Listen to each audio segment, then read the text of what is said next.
first kick, I snap into action. When I'm digging in the trenches, get dominated off the line of scrimmage. Read and react quick to make it early diagnosis. Hit you with the quick release like Marino Danny dopeness. Explosive change of direction in the true essence of Reggie Bush. From JT and ZT to DVP and AVG. Terminator to a quarterback, Hunter JP. Steve Ross, the boss, King Flow, and card slinging, gambling genius, slick Chris Greer. What up? What up? You are back live with The Pro Show, back with your man, JPF Scout, and yeah, my main dog right here, Dr. Reggie Brown is in the house. And today, we're going to talk to you about, what we're going to talk about. We're going to talk about the Miami Dolphins, of course. We're going to talk a little bit about Butch Barry, the new offensive line hire. We're going to get into a little bit, maybe to the defense. We're going to talk maybe Dolphins, obviously related, maybe a little bit of draft stuff. If Gino stops in here, maybe we'll talk a little bit of hockey, a little bit of basketball. The NBA trade deadline just went down. A lot of big names moved around. We'll talk maybe some NFL draft. We'll talk Super Bowl, baby. That's right. That's right. The big game is tomorrow. You got your dips and chips ready. You got your drinks. You're getting ready to sit back, get your popcorn ready. That big game's going to be happening. Patty Mahomes is going to be slinging the rock around. Jalen Hurts going to be doing his thing down there. They're going to be face off. It's going to be unprecedented times. For the first time, two black quarterbacks are going to go at it for the Lombardi Trophy. Which one of them is going to end up being the game-winning quarterback? So, you know what? Share your comments. Don't forget to like and subscribe. Tell your friend and tell another friend. Yeah, you know what I'm saying? So how you been, Doc? How's things going, man? It's good, man. Everything is good. I'm already in next year mode with the Dolphins, and absolutely thinking about the draft, making hires. The staff is kind of starting to fill out. We've had some changes. To be honest, there were some questionable, about Butch, and but we'll see. That's right.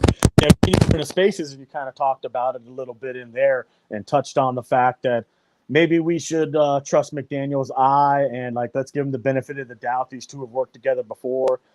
They've been in the same room together, the same system, yada, yada, yada. So maybe it's not as big of a buddy hire as we're all making it out kind of to be. Do you know what I'm saying? So certainly, I think we alluded to this earlier this week, man. If everybody had their choice, I think Mike Munchak was the guy, I got a chance to play with Mike for several years with the Oilers. You're talking about a Hall of Famer. Absolutely. Talking about a guy who a phenomenal athlete, a student of the game. Oh, yeah. And to have an opportunity to get that guy, would have been, I think, a really, really good get. But, you got to take the girl to the dance who want to go to the dance. That's right. Mike Munchak, he hasn't signed with anybody. So, no. I wonder, it's a question of he just don't want to coach anymore. I mean, he's had a long, illustrious career. Sure has.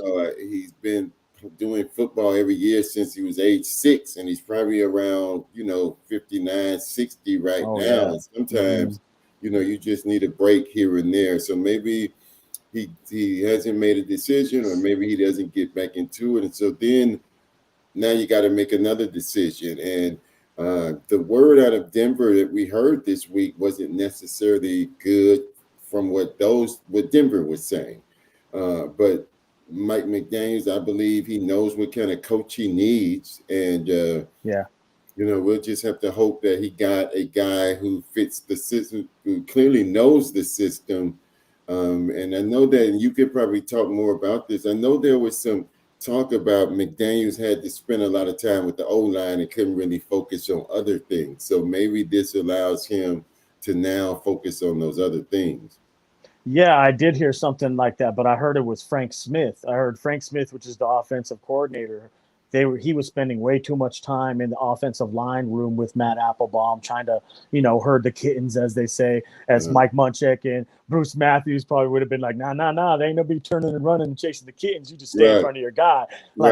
I wanted the hard-nosed Mike Munchak. I wanted your former teammate, the Hall of Fame coach, because he can teach you things that some of these normal guys aren't going to be able to teach you. He could give you an edge or give you like a leg up somewhere to where you missed it, or maybe you weren't said or taught the right way or coached the right way to where he'll pull that out of you. Maybe you're the type of athlete to where you need to be, taken by the wing and buttercupped along, or maybe you're the type of dude like me to where you need the positive reinforcement or the like negative stuff, like, oh, you suck, just so that way you get that way you get the best out of you. You know what I mean? Like, like give him a little bit of both. That way you got to figure out who you're dealing with. But Mike Munchak was the guy I wanted, but maybe Butch has something that we're not seeing. I did see something that was dropped by CK Parrott. If you follow him on Twitter at all, Chris, he dropped something that the PFF ratings on Butch were actually looking better. Like the rushing part was like up, I think, near the middle of the league. And then the pass blocking grade was up near the top of the league. So his statistics look better. Now, those are just numbers, and they don't tell the whole story, though. There's also, players and former Broncos coming out talking about, hey, man, I was leaving me Post-it notes and not telling me what I needed to know straight up to my face. You can't leave a dude a note on his locker and be like, hey, you need to clear out block a little bit, then reset your technique. You need to show him live on the field and be like, hey, this is what I need out of you. Right. And, that again, not to harp on Mike Munchak, but when you have a guy like that who, has done it at a high level and done it at a high level for so long, and then it's coached it at a high level. Yes. It's easy for players to listen to and buy into what he's selling, right? And with Butch, hopefully the fact that Mike McDaniels trusts him will help the players trust him, because I believe that players trust Mike McDaniels. I think they believe in what he's selling.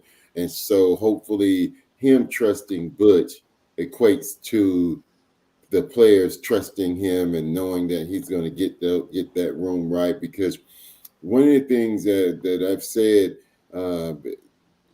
what I'm really serious about it and going into next year is, I don't care what problem we have this year in terms of football, one of them cannot be the offensive line. I mean, we've been trying to get the offensive line together for years and years and years. Yep. And ultimately, we got to get it fixed this year. Yes, sir. Let's go real quick. We'll go to Richard's comment right here. We ain't talking Super Bowl yet, but we'll talk this one real fast. It's going to be Mahomes winning. Hurts will choke as he did in the national championship game when he was a freshman. Named Tua, came into and win it all. That's that. I actually agree with him. I think that's probably what will happen is Mahomes is going to come out winning. Let's see, Richard. He's got another comment. He's hot today. Thank you, Richard, for joining the show. We love you here. Yes. One reason I got out of coaching after 30 years is kids were changing and getting soft. And now that when I see it in the NFL, when they don't hit as much. I played in the 70s when you had 2 days. Exactly. So did Reggie. I love your comment, Richard, and I love old school passion football. I love old school ball because that's the way I was raised on it. You came over the middle, you got the snot box ripped off out of your head. So I like old school ball. I'm from the old school fundamentals. I'm an X's and O's type of guy. Richard, we love having you on the show, man. Thank you for joining us. Richard's point, man, I conceptually do not understand how players can be getting better if you're not hitting, you're not clucking, you're not getting that muscle memory, you aren't feeling that, them pads popping. And I think that's where we see a lot of sometimes subpar tackling, subpar blocking, because players aren't getting that. So yeah, I'm down with Richard, man. I'm old school. Absolutely. I agree with everything you just said right there. You can't get the muscle memory. You can't get the consistency and like that quick twitch hitting to like do it consistently so you're not missing tackles so it don't look so sloppy. Agree with both of you. Love you guys, all of you. Ender, Pro Show, thanks, man. Thanks for stopping by. We love you, man. Garrett, thank you for coming in. Hi, gents, in Miami today, but only for work, though. Oh, man, hey, you're there, though, bro. Woo! Get in there. Get some beach time while you're out there, Garrett. I want you to enjoy yourself. Don't make it all about work, okay? We love you, Garrett. Right. Reggie, okay, you guys. Maybe Reggie remembers Lomas Brown, who I played high school with back in the days. Hell yeah, I remember Lomas Brown. Yes. You're talking about the the ex Detroit Lion offensive lineman Lomas Brown. Yeah. Hell yeah, that was a beast mode, man. He blocked, he handled dudes. No, Lomas was a hell of a player. Yeah, yes, and sir. you know, it's just a different style of football, and it's interesting because they don't hit, they don't practice as much, but then they have more injuries now than we did in the past, and that's so crazy. I don't get that, and that's got to be from some sort of, man, I don't understand. You know why I think it got to be? Maybe you guys will agree or disagree, but you know they did add the other game to us, the extra week of football, all this stuff. Do you think it lingers in the players' heads, and maybe they're not going out there and playing full 100% go every damn snap? So maybe they're thinking about getting injured, and then they get hurt. Like, what's going on out there? Well, I think so. One of it is we practice and we hit every day, right? When back in the day, even when I was in the NFL, you know, we were still at a point where we were hitting and tackling every day. And so you knew how to contort your body and absorb a hit and do all of those things. When you don't hit now, I don't know if players know how to deal with it. I mean, you talk about Tua saying, I got to learn how to fall. Yep. Listen, Reggie, you're hitting it. Keep going, baby. You're cooking. Yeah. So I think for me, that's part of it, that they just don't hit enough and you don't know how to react and do what it takes to be able to absorb those hits. And, you know, so I think that's part of why all of these injuries are happening, because they just don't do it enough. I agree with you. It's kind of like a lost art form, right? When like you like took a tackle, but you kind of like went with it and it rolled off of it, or hit the ground the correct way. Like a boxer takes a punch, he like rolls with the punch. Yes. You know, you're not gonna like this is something Reggie is hitting on here as a key factor in the game of football, which we love, we play, we cherish.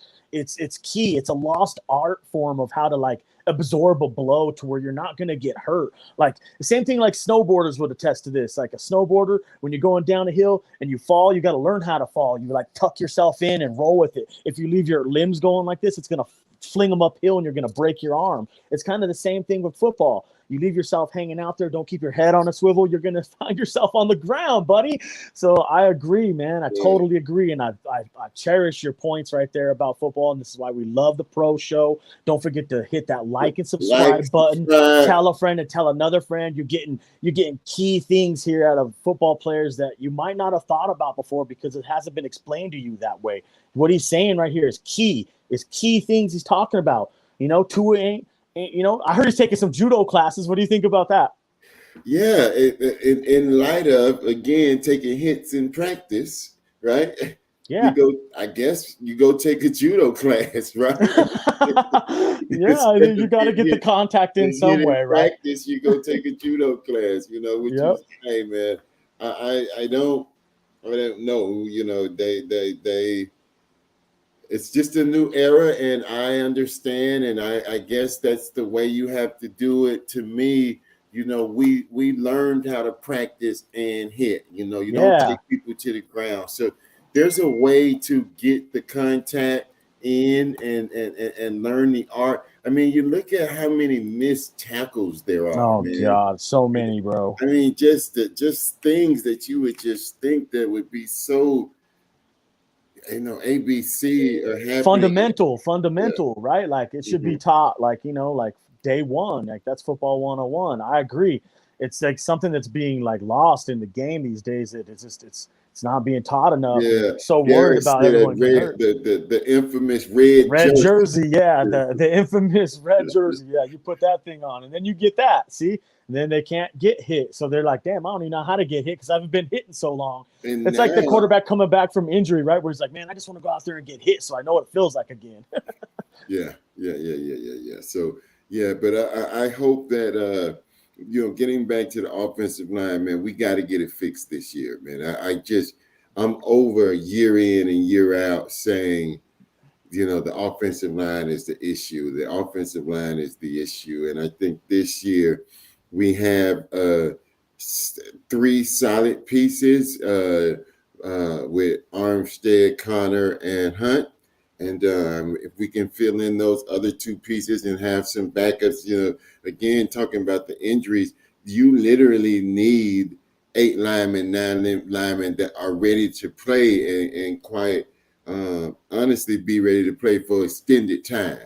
Yeah, I agree with you. You need 8 linemen that are on. In my opinion, I'm going to say it right now. You need 8 veteran linemen that can come in and play at any given time. And then, in Yes. my opinion, you need 2 more behind that you can slow cook. That are like, hey, this guy's got a lot of talent. We just need to clean up his fundamentals. Need to get him some more reps, and then you can maybe have another rookie or a young man on your hand that actually be really good too. That's how I would set my O line up.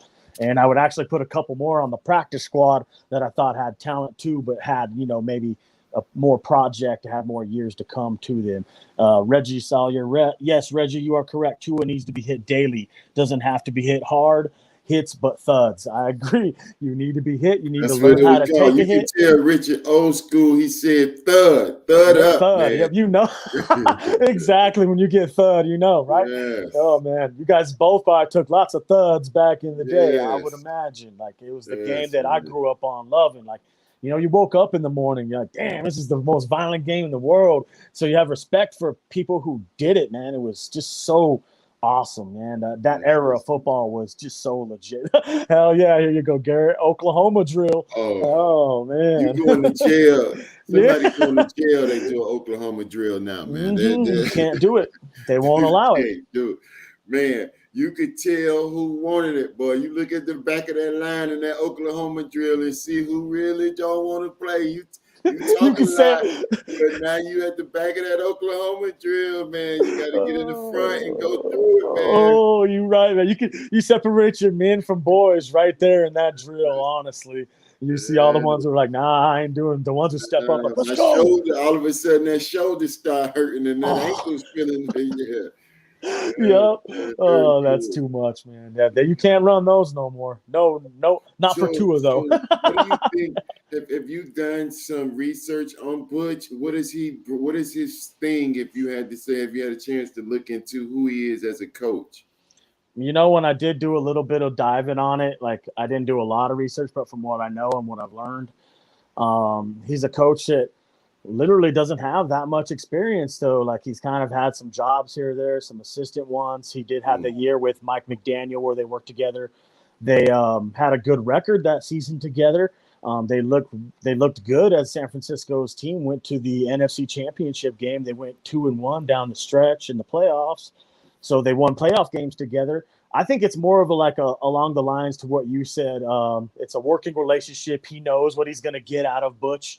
So maybe if it doesn't work out, maybe Butch is on a short leash and he has another card in his pocket. I don't know. That's just like me, guessing. But that would be what I would think. I don't think he's got a lot of experience. Matt Applebaum maybe just was caught in the back end of a buzzsaw. Matt Applebaum maybe just was bad circumstances for him.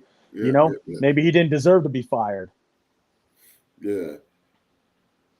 Heck yeah, I played for Miami Springs with Coach Buddy Goins, I loved, who loved us to hit every day 2-on-1 drills. Ooh, I like that. Yeah, I went to Miami Central, so I played against Miami Springs, and yes, 54 Zach Thomas, Hall of Fame, baby, love it. Oh, did you see the video, the introduction video? We came up the stairs, and he's like, "I can't believe it, man!" Oh, and then he Jimmy Johnson, the one inducting. They could barely get the words out, man. I got some tears in my eyes too. Just wait till we win, man. Oh my God, the emotions are going to be crazy. But Zach deserves it, man. In my opinion, he was a first ballot, a first ballot guy who should have been there. But I'm so proud of Zach. We love you, all Dolphins fans. Cherish Zach. 54 is our man. So proud of this guy. It's still a big high for me. So he was just a lunch pail guy. Come to work, right? balls to the walls. Whatever it takes to win, great teammate, just everything about Zach Thomas is Hall of Fame caliber. Yes, sir. He is, the way he carries himself, even the way he's dealt with this whole situation. I agree. Thank you, Reggie. A Hall of Famer. The first ballot, an argument, second time around, 100%. Should have been in. Yes. But again, he's just always been a guy who's overcome the odds, persevered, and ultimately, when you are Zach Thomas and you have that pedigree, you ultimately get what's deserving, and he's certainly deserving of the Hall of Fame. And just so proud and happy that I got a chance to watch him. I know, me too, man. I really am. Like, I'll never forget it because it was always. I remember when he got in the league, everybody's like, he's too short. He's not fast enough. He's not big enough. He's not good. He's not good enough. Now look, he's in the Hall of Fame. He's one of the best middle linebackers ever to play the game. So, oh man, I love it. Real quick, let's go back to what Richard said real fast. Oh yeah, Reggie, I have to have my shoulder replaced now. The pads we played with were pretty thin compared to today's helmets and pads, which is another great point that Richard is bringing up. The technology was not nowhere near as what it is today in football, you guys. They have special helmets, bigger pads, thigh pads. I don't even think you guys had thigh pads, did you? Like, it was just a different game, you guys. These guys are true warriors. And then too, the pads now, they have the absorption in them to be able to absorb the heat. So again, I like you said, Zach Thomas, from an era of, hitting every day. That guy did not miss tackles. No. Because when he played, you hit every day. You did it. I mean, that guy was like a missile. Once he got a bead on you, you was coming down. That's right. That's right. The other thing about Zach Thomas, too, was he made big plays, man. He did. Games, when you needed a defensive play to be made, 54 make it. 54 to make that play, and hell yeah! I think he fed off of 99. They had that defense so awesome, man. And again, just to see him get in again, I like the point that you made. He's too short. He's too slow. He's too this. But he's all Hall of Fame, man. That's right. Just played at such a high level, man. And again, just glad to see. Some guys you just love to watch him play, and he was one of them guys that win or lose, you knew you were going to get 100%, 100 out of him. So absolutely, again, so cool, man. It's awesome. It's best. It's the highlight of our week so far. Dolphins fans love this up, enjoy it. One of my, I just remember games where like maybe he was hurt or didn't play. Do you remember what our defense would look like when he wasn't in there? Yeah. Like they would just run right over us, man. But when Zach was in there, you would have to show respect because 54 would come up and bring some run support. And just imagine him right now behind Zach Sealer and Christian Wilkins. Oh, God, dude. We'd have exactly what we need right there. Imagine that, man. Oh, damn. Oh, I couldn't because we need that right now. If we had that right now, I'd be an excited guy because you'd have what you need. You got to clone that dude. Yeah, exactly. We need to find another Zach Thomas. I hope we can. Have you looked at any of the linebackers coming out of the draft? Not a whole lot. I usually start with the skill guys and start working my way around. But I think one of the things about this draft is you got a lot of solid players, right? I think it's a lot of guys who we can find a good linebacker in the third or fourth round and really, really do well. So let me ask you, since you've took it to the draft, in our second round pick, and I've been wrestling with this, and so I want to hear what you said. Certainly, I know that it's going to depend on free agency. But are you of the mindset of drafting for best player on the board at the time that we draft, or drafting specific position? So do you go best player or position specific? So honestly, I'm so sick of us drafting out of position of need. Like you're asking whether I'm going to go best player available or position of need. I understand exactly what you're asking. And for me, if I'm the one pulling the strings on that, I'm taking best player available every time, no matter what. No matter what. I don't care if it's a quarterback. That's who I'm taking. Just because I'm taking best player, I can work around all the other stuff. The best player available is what I want to take every damn time. But if I had a preference and best player can mix with my position of need as well, you know what I'm saying? Like if we're on the board and it's a perfect fit, and like Drew Sanders or Jack Campbell sitting there, I'm taking either or. Like there's linebackers I have in mind that are in my top 5 that if we could get either of the 5, I'm okay with it. So I've seen some film on Jack Campbell. Do you think he will be around at 50? What is it, 51? yeah, 51. Yeah, I do. I think he's going to be there before Drew Sanders. Drew Sanders I have at a 97. Jack Campbell I have at a 95. And I'll be honest with you, I like both game style to play. I think the one thing that separates them from one another would be Drew Sanders' athletic ability and the way he covers the ball underneath. He's faster. He's more athletic. I think that they're about the same size, but I like both their games. I don't think the drop-off's too big. I think Campbell will be there. A guy who is rising, though, would be the Ivan Pace Jr., who a lot of people won't see as a true middle linebacker fit, but man, the guy's so versatile. Don't second guess this. He's got a little bit of, he's not Micah Parsons, but he has a little bit of Micah Parsons in him. He can pass rush. You can move him around everywhere. They did it at Cincinnati, and he's a game changer. Like, he's legit. So that kid's really good. And then the kid they're not talking about is the Demario Overshown from Texas. He's a great thumper. Yeah. He'll thud you like you and Richard like to say. He'll thud you, and he's a great coverage linebacker. And then you obviously got the Sewell kid in there, which is Penny Sewell's brother. There's numerous linebackers you can get that'll fit, but we just got to get one of them. Do you know what I'm saying? So let me ask you this then. Given Fangio's defense, is Campbell a fit for the defense? Because I think sometimes you have guys who may be really, really good, but maybe they just not a system fit. You know, Mike Gesicki, I think he's a good tight end, but I just don't think he's a system fit for us. And honestly, Jack Campbell is a great fit for the system. Any one of those guys I just said right there, I think Fangio is a fit. So Campbell, Sanders, Sewell, even Pace, he would make it work.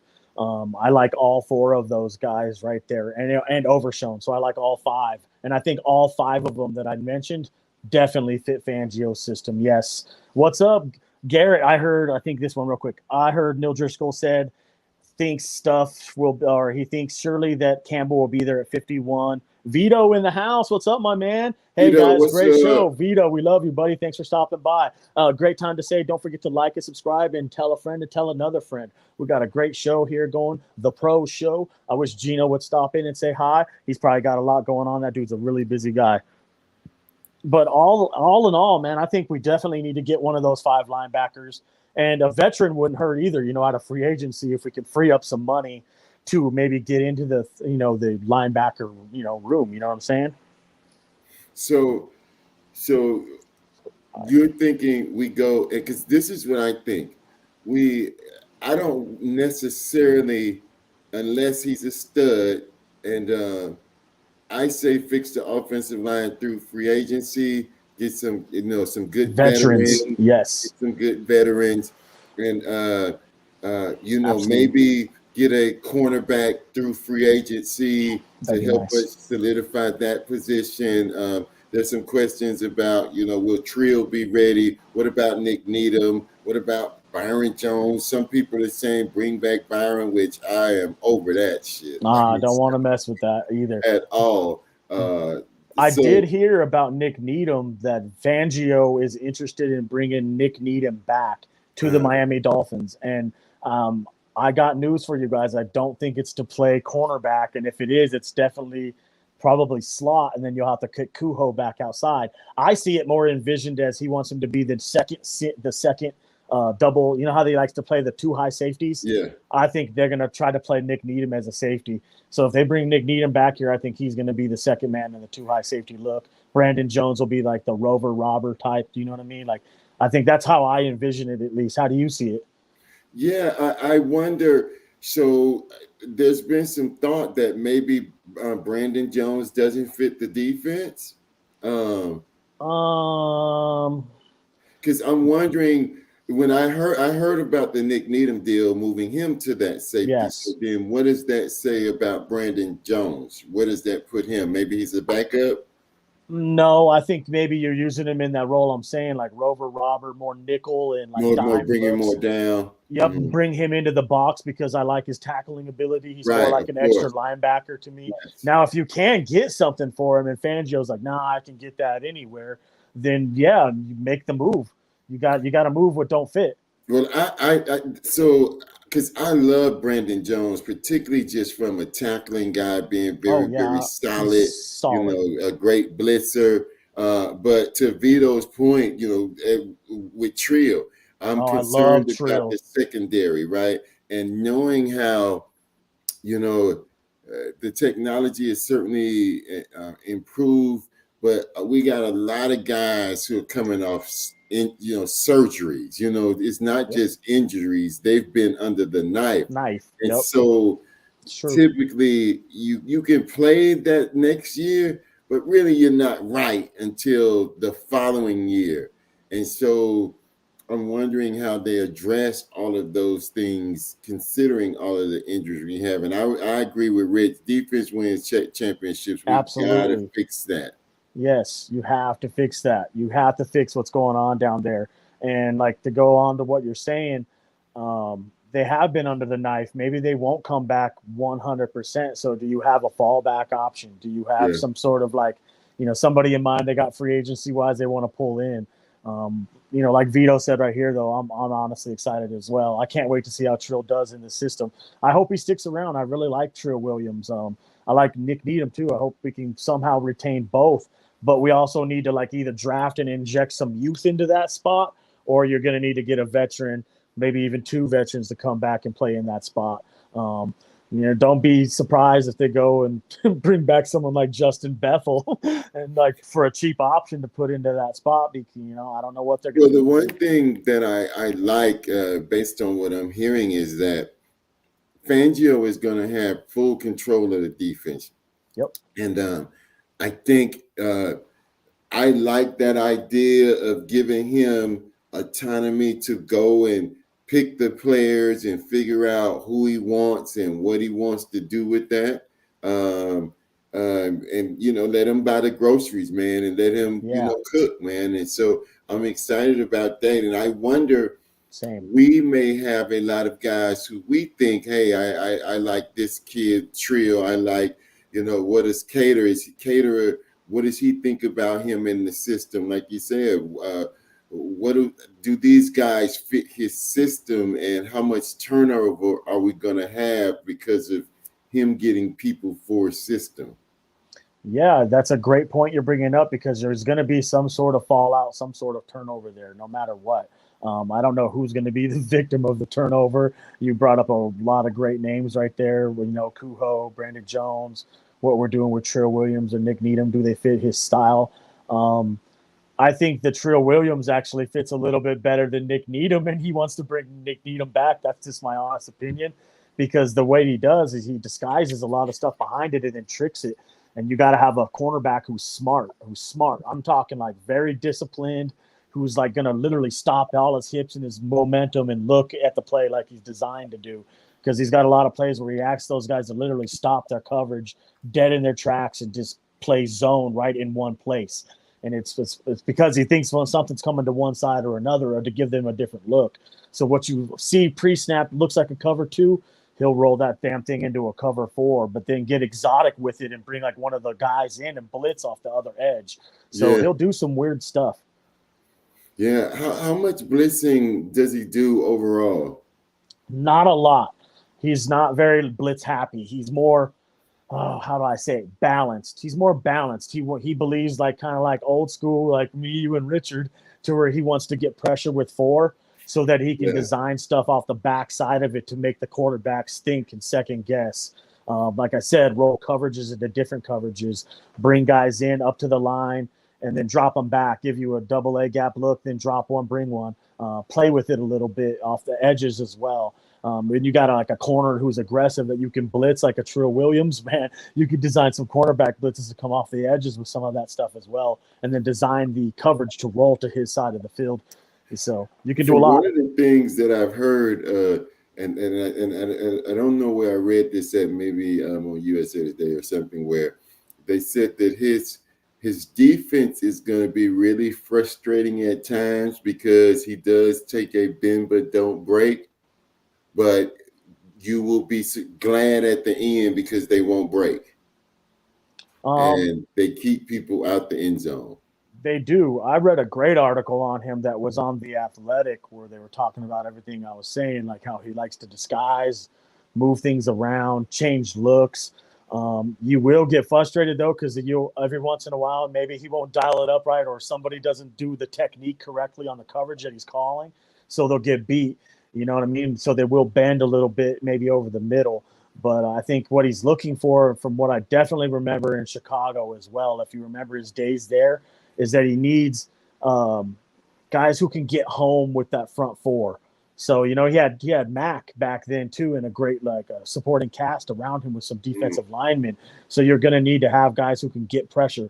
I think that's the reason why Vic Fangio was here. He's like, damn, I got Chubb, I got Christian Wilkins, I got I got Raekwon Davis, I got Zach Sealer, I got Jalen Phillips. So he's like, ooh, I got a lot of toys to play with. Now let me add some more meat to that back end in the linebacker room that is also a solid linebacker who can cover underneath, who can play a little bit of zone for me. Like, I'm looking at this draft, man, and there's so many safeties. It's got my head spinning right now. And most of the safeties are like play and like hit like linebackers and cover like corners. It's crazy how much talent there is coming out of this draft on the back end and on the defensive side of the football. I want to draft defense heavily, and I want to get offensive veterans on the other side of the ball when we get into free agency. I like what you said.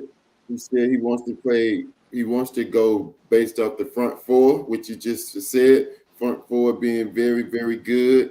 Jalen Phillips is just going to continue to get better. I think Chubb will, finally be coming to his own and get comfortable in Miami with the coach that he's played for before. So I'm really looking forward to it. Yeah, same here. Richard's comments great right here. I played 2 safeties with corners bump in receiver and release them to the safeties, and corners watch edge for backs out of the backfield.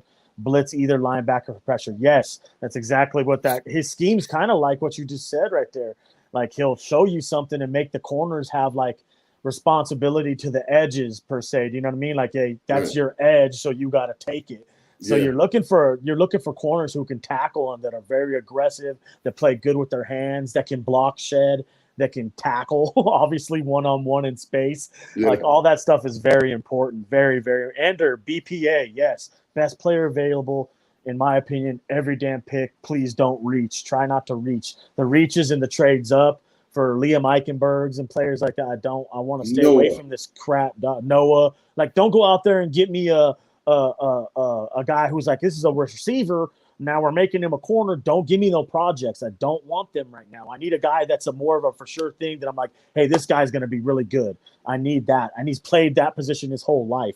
Don't give me a receiver and try to make him a quarterback like the dude like Ryan Tannehill. Like, don't do that to me. I need a guy who's supposed to be there, who played that his whole life. That's why I'm drafting you. Do we finally cut Noah this year? Honestly, I don't think. Oh man, unless he can. Yeah, you have to. The reason why is because he can't play. Like, is he going to play the other side next to Xavier? Dude, you like you said, man, we ain't wasting no more time. Because if he can't beat out a corner, forget it. No, boom, you got to go, bro. We got to, like, if you could get a 7th round pick for him right now, just take it and give the dude a reset. You know what I'm saying? Yeah, at least do that. Man. Do him a solid. Go ahead and cut him and do him a solid. Would somebody take a 7th draft pick, a 7th round for Noah? They would be nuts. That dude. No, they would be nuts. I know you don't like that dude very much because he's not very good, honestly. It's one of those things where, when we drafted him, you hoped and you wished, and when me, man, if you put that uniform on, I'm down with you. That's right. You're a Dolphin. I want to see you successful. I want to see you do really, really well. But he is just proving that he's not that guy. And so, like you said, let's get a 7th and give him a reset. And we got a lot of those guys. Cater, Trill. We got Elijah. I mean, we got guys at corner that are better than him and that are going to compete. And then hopefully we're going to bring in, a couple of pieces, whether it's draft or free agency. So I just don't see any place for him. And we need Yeah, I agree with you wholeheartedly. I don't see how he fits into the defense at all. And the reason why is because where you need him to play is a boundary outside press corner. And that's the thing he's good at. He's good at press coverage, dude. That's what his specialty is. And he's not even that good at that. Oh, I was waiting on you to say that. He's not even that good at that. I was waiting on you to say that. So I'll be honest with you, dude. They fell in love with what they saw in the combine and everything that he was accomplishing at at Auburn off of his athletic ability. He's very athletic. I'll give the kid that. But playing cornerback takes more than athletic ability in the NFL. You got to be feisty. You got to have a mind that's like, oh, you beat me on. You got to be a dog. You beat me on that play, but I'm going to get you on this next one, dog. Trust me. See, and you got to have dudes who will fight and play to the last snap of the whistle, who will chase dudes down, who play to the damn last second snap, dude, who stay in dudes' hips pockets. I look for sticky corners, guys who stick right with dudes. Those are the corners I like. I like press cover corners like Xavier Howard. Right. Cater came in and I think he said blew past him. Laugh out loud. It's over. Yes. Yeah. Yes. Cater came in and blew the doors off of Igbo. It's done, dude. Like over. Finito. But I'll tell you what, Kohu's going to need to get into the room too and do some training as well. I need that kid to start getting his head whipped around in coverage. When it's definitely he's manning up, I need you to whip your head around and locate the ball. Your ball tracking skills, I need you to work on that this summer. I need you to get better. I need you to tackle in open space. Don't get bad penalties. I like how he's sticky, but I want him to get his head around quicker in coverage. Well, you think about Cater, man, and coming as an undrafted free agent and not going to a very big school, he was some guys need the practice squad to get their skills. Fortunately for us, he could go without that. I think this spring and the OTAs will be really, really good for him to get NFL coaching with techniques now. I mean, he was learning on the fly and, for all intents and purposes, did one hell of a job. He did. He really did, bro. I got to give it to him. He played hella well, dude. He really did. But now having that NFL coaching to help exactly with the things that you said, the technique of it and all of that, I think he's going to be so much better next year than he was this year. I agree. With, just getting thrown in the fire like that. Yeah, I agree, man. Like when I look at corners, how I can tell a really good corner is one who will like his feet or like, even if he's playing press at the line of scrimmage, his feet don't open and his hips don't open the gate one way or another for the receiver. He makes him earn it. He makes him come at him first and dictate, and then he reacts. Like you should watch True Williams. I did like a breakdown of his game, and the dude's so good to where like he would lift up half a foot, but the toe wouldn't come off the ground to kind of like indicate he was going to do something, but he wouldn't do it. He would stay home. He's so disciplined. You need guys like that who are very disciplined at the line of scrimmage. They know their technique. They stick to their technique. Like, did you see that one play where Trill played in a preseason game where he came as the Bears and he came up and he just stuck the dude at the line of scrimmage and dropped him on his ass? That's the kind of cornerbacks that I like. I like that are smart and they're aggressive, and when they come to hit, they rumble you. But that's what I like. Yeah, man. It's starting to get that time, man. It is. I think that we are 5 or 6 pieces away, but I don't think they have to be these heavy hitters. A solid runner, a couple solid offensive linemen. We don't need the Terran Armstead. It'd be great if we could get him, but just some solid offensive line. I do think we need a stud to solid guy at the mic. We're at this point where we got a solid roster, and we just need to get the filler pieces, in there that are consistent professionals. You know what I mean? You're right, man. You're hitting the keys right there. He's right. It's like having a steak dinner and all you got as your sides, right? You got like your mashed potatoes and your corn and the gravy, all that, but you're missing your meats. You don't got no meats. We need some thump in the middle. You need some nose tackle up front. and you need a center, and you need which I know every Connor Williams, where you need a backup, and then you need a running backs behind that. We're weak up the middle, and that's what I consider the meat and potatoes of the whole football team. Yeah, I think that getting those type of guys, what do we do in the running back room? I think you got to first look at your own guys that you want to bring back if you think that they can have a future with you, which I think you'll wait till after the draft even to address like Raheem Mostert or even Jeff Wilson or even Salvon Ahmed at that point. You'll see what you can get out of the draft first and make this beneficial for the Miami Dolphins. If we can are you in the camp of Saquon or Pollard or Kareem Hunt? Do you think we should address it in free agency or no? Man, it's really hard for me to answer because it's if we can free up the money and you can get someone that's a game changer, I might be into like a Hunt or a Barkley, but I just don't want it. I don't want to spend a quarter of my salary on a running back when I can draft it. So no, I'm in the camp of let's draft running backs, man. There's so many. They're not going to go after one of them. Josh Jacobs, I love him. Saquon, love him. I just don't see it happen, and I don't. Now, if you could get a trade for something cheap, like, man, I don't know why I'm going here, but remember we was in that room and Prince was talking about bringing in Derrick Henry. Yeah. Remember we was in that spaces. Yeah. Now I might be into something like that. So let me push you. So let's say Josh Jacobs at $10 million. Oh damn! Why'd you have to do that to me? Ooh, dude, damn. Oh yeah. Do it. Bring it, dog. Like you did the number to me where like you met me halfway, kind of in the middle of a thing, and like yeah, dude, I'll do that. Because that's what he's gonna.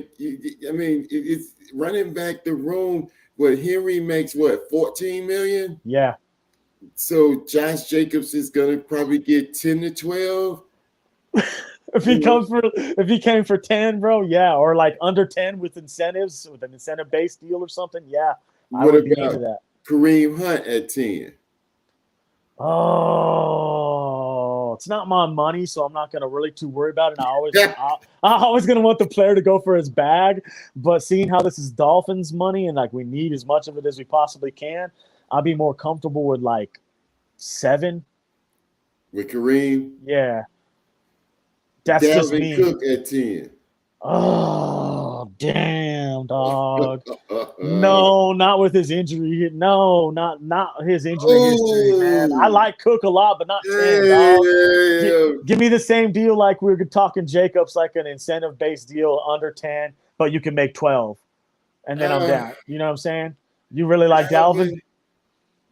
So, I mean – I don't know if you can give Dalvin Cook and Josh Jacobs an incentive type deal. You got to get them their money. These are just, these are top 3, 4, 5 running backs in the league, right? Dalvin at 10 million, man. With let's say Mostert as his backup, and now the offense that we got, man. I'm down. I guess you're talking me into it now. The Mostert, I guess, was the cherry on the top. I guess it ain't my money, so yeah, I'm down. Dalvin's good, but I still would like to see something written into her, like, yo, I need you to play X amount of games or like something like that, because I don't want to see us get into like giving this dude like I don't want to get Ernest Wilford. You know what I'm saying? I don't want to get what happened with the receiver, the Will Fuller. I don't want to get Will Fuller, like I want someone to be, if you're going to get that money, I need you to play 16 games minimum. I'll tell you who I think. So I would like any of them, right? Any of them. But it's true. For the money and for what he would bring. And I know they tried to get him last year and they said that, he wanted too much money. But I think Kareem Hunt would be really, really good in our offense. He's a 3-down back. He can catch. Yep. He can block. He can do all of it. And you could probably get him for $7 to $8 million. Now, apparently he wants 10 million. So I don't know if you give him 10, man, but if we could get that guy for 7, and then Vito said bring Dalvin home. If he Yeah. gave us the hometown discount, if he said 7 or 8, man, it would Is be he hard is to he a turn free down. agent? Is he a free agent running back? I want to say, yeah. Dalvin Cook's a free agent? I want to say, let me check. Rob, are you in here? You want to check that real quick? Is Dalvin Cook a free agent? Because if you don't have to trade for the dude, because I think he's under contract still, but I'm not sure about that. Don't quote me. But if he's a free agent, then man, yeah, maybe we should look into just doing Dalvin, because he brings you the dual threat of like he can catch and out of the backfield, and he can carry the ball, and he's quick. He's very shifty. He's elusive. He's explosive. So no, he's not a free agent. That's what Ender said right now. So you would have to trade for him. So this is a scenario that if you want Cook, now you're looking at like I would rather trade for him, honestly. You know what I mean? You're gonna have to pay him no matter what. But Yeah. I would trade for something for him. Do you think they're into something like a trade, like a Jerome Baker, Emmanuel Ogba, either or? What do you think? Wow. I didn't think about that. Dalvin Cook for Jerron Baker. Let's go, man. That's easy. Now, that's a no-brainer for me, bro. Sign me up. I would do that immediately. Dalvin will be in 2026, so he's got a deal. So yeah, we have to make a trade there. Dalvin's not a free agent. We would need to make a deal, bro. I think the Jerome Baker one looks good because I think his deal's around the same time, maybe even the same amount of money. Rob, can you look into that as well? Maybe if you're in the background. Look, in 2020, here you go. Thank you. In 2023, Cook will earn a base salary of $10 million and 10.4 roster bonus of 500,000, a workout bonus of 100,000 while carrying a cap hit of 14.1 and a dead cap value of 6.2. Okay. So if you traded him, it would be 10 million. Basically. That's right. Yep. Yeah. But Vito, Richard says this. He said that he thinks that Mostert and Wilson are fine. And I had to fall out at least once, right? Yeah. But I think Richard said that Mostert and Wilson, bringing them back and doing it again, are fine. What did you think about that? Oh yeah, right here. I don't want to pay big money for a back. We've done that. They sucked. Other than my man Ricky Williams, no other has produced. Mostert and Wilson are fine. Yeah, I'm totally about that. Like I said, I'd rather draft my guy, honestly, than pay the big. I'm with Richard. I'd rather draft my guy. But if we can somehow do this, and everybody I know they want a running back. I know everybody's been worried about this for a long time. They think we need a better skill position. I'm in the boat that I think we need to make the offensive line better than any running back will work out. But if we can get Dalvin for $10 million or for a trade, dog, I gotta be all about that, honestly, because Saquon at 12. Now you're really talking. But if we can free up that kind of money, and you're talking, oh my God, that would be unsensational, dog. Think about that, you guys. Just think about Saquon, Hill, Waddle. Oh my God. How are you going to cover that? And I mean, they're saying, and I don't know how these things happen, but I've seen where the Dolphins are the leader in the clubhouse on the sway, to get Saquon. Have you seen that? I have. I don't know how they're putting the tea leaves together to equate that when we don't have the money. Maybe they see us making some moves that will free up that cash flow. Now, I've which is seen possible. where we can get up to 71 million worth of cash flow. Now, I played with it. I had it up to like 60, 68, something like that. I didn't get to 72, but I had it to 68. Yeah, there's a way you can. Those conducive to starting with the cornerback, though, right? Cutting him, trading him, right? Yeah, that's the first move you would need to do, and designate that a post June. And then it's a done deal. Like It's like that. They don't sign it or pay the money on it. They just designate it as a post-June cut. It's just the way they write it. Stetson, oh, yes, I would bring them back. Thank you, Stetson, for coming to the show, sharing your likes and opinions. If you like what you're hearing, guys, right now, please smash that like and subscribe button. Tell a friend and tell another friend. Don't forget to tune in to The Pro Show every Saturday at noon Eastern time. And if you want great Dolphins content, maybe you're thirsty, you're like, man, where's this good Dolphins content at? Why don't you go check out dolphinsthirsty.com, and he's going to have a ton of draft material over there, written articles, lots of cool quizzes that go back for old school football, new school football, lots of cool stuff over there. Go check out dolphinsthirsty.com. Now, I would say this, as much as I think if we could get a Kareem Hunt or, or a Dalvin Cook or Josh Jacobs, I mean, they make the offensive line job so much easier. But I'm good with running it back with Moser and Wilson as well. I do feel comfortable with them coming back. The only thing about those two is the injury bug. I mean, yes, and then Wilson, he just get those, it's his finger, it's his this, it's his those little nicking injuries. Yeah. So I feel comfortable with it. I would feel more comfortable having a bell cow guy though. Right. We could depend on, game in, game out, and then maybe have Moser as a change of pace guy. Absolutely. Vito, 2100. What about small people like Gaskins? Can we get something for him? Gaskin is actually a free agent running back right now, so he'll be available to anybody on the market. If they want to bring him back for something on a cheap deal, I could see it. They'll do stuff like that. But I think Gaskin's days in Miami are done for, I would say. But along the lines of what you were talking about right there, Doc, it's interesting. So you're along the lines that you want a bell cow running back, a bigger running back, a speed power combination that you can hand it to. You know what you're going to get out of him. He can grind away the defense and wear them down. There's backs like that in this draft. If you wanted to, like I know a couple of my guys like Kendall and Sean Williams. Shout out to both those guys. Deuces. They don't like really Zach Charbonnet from UCLA. They don't feel that he fits the system. I disagree. I think the dude does fit the system. They do run outside zone scheme over there at UCLA. I just think they're looking for more of a back who's more speedy than Zach Charbonnet. But I think he's got underrated speed, underrated agility. He's a bell cow that I've ever seen play running back. If you're going to talk about him, you might as well talk about the Kenny McIntosh kid from Georgia because he's damn good, man.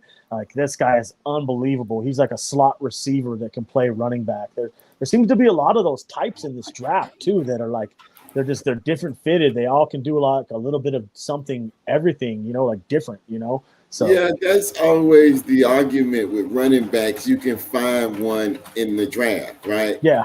Yeah, you just said, talking about these guys. I just say, if you could get one of the proven top 5 guys that's coming. I mean, you look at Aaron Jones.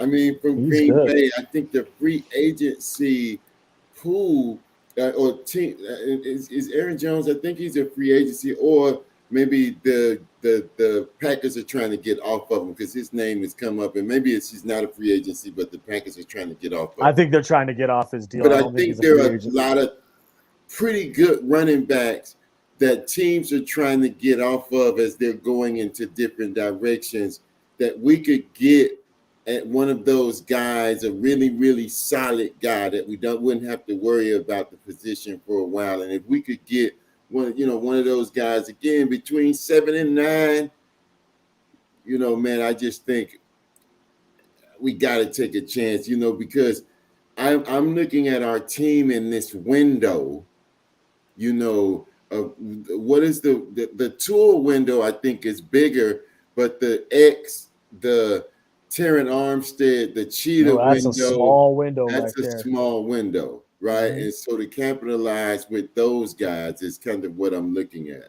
Then we need to go all in right now. Like if that's the case, let me throw this at you. I hate to beat the dead horse like that. Spaces we in with for the Prince, but man, like if you want a bell cow, let's just go ahead and offer the Titans a second this year and a second next year for Derrick Henry. I'm serious, bro. I'm serious, bro. Offer if you want to, you give them 2 twos, a second this year, second next year, and get Derrick Henry. You want a bell cow? You want someone you can depend on? That guy will do it for you. There's a difference between acting like you're serious and being serious. You don't think they would listen? You don't think they'd listen to that deal? Hey, it's like I think if you're serious, like you just said, I mean, if you're serious, then let's be serious, man. So if they did something like that, would you be open to it? All in 2 twos. That's a steal, bro. Honestly, I would be ecstatic. You'd see me doing backflips on a live. I'd be like, breaking news. Hell yeah. I get the fact of the what does it do to the salary cap? I get it, because that's certainly the consideration. But again, if you're looking at the window and you're saying you're serious, then let's be serious, man. Absolutely. Well, you guys, we're coming up on that hour. I think we're going to wrap. Too fast. Yeah, it goes way too fast, right? We didn't even get a chance to talk about that big game. But what do you think is going to happen in the big game tomorrow, real quick? I wrestled and I've come up with I think Philly has the better team. Yep. But ultimately, I think Patrick Mahomes finds a way to win another Super Bowl. Oh, hell yeah. Same here, man. I think they find a way. I think the Chiefs find a way. I agree with Reggie. The Eagles have the better team. They're coming in more healthier. They don't have no starters down, nothing like that. But I think Patty Mahomes finds a way, and I think they win on a field goal, like 24-21 on a Butker kick. I think that's how it's going to go down. And one last thing, I got to find me somebody, man, to make me a prop bet. Write it down. Pacheco, Super Bowl MVP, man. Woo! Hey, I'm going to DM you or I'll call you. I got your number. I'll make the bet for you. There it is. Hell yeah. You got you. So you guys, again, don't forget to like that subscribe button and hit that like button. We thank all of you guys for tuning in again for another episode of The Pro Show. And until the next time, fins up, dog. Peace out. Yeah, tell everybody, man. We love you guys. Deuces. Thank you. Thank you, Richard. Deuces.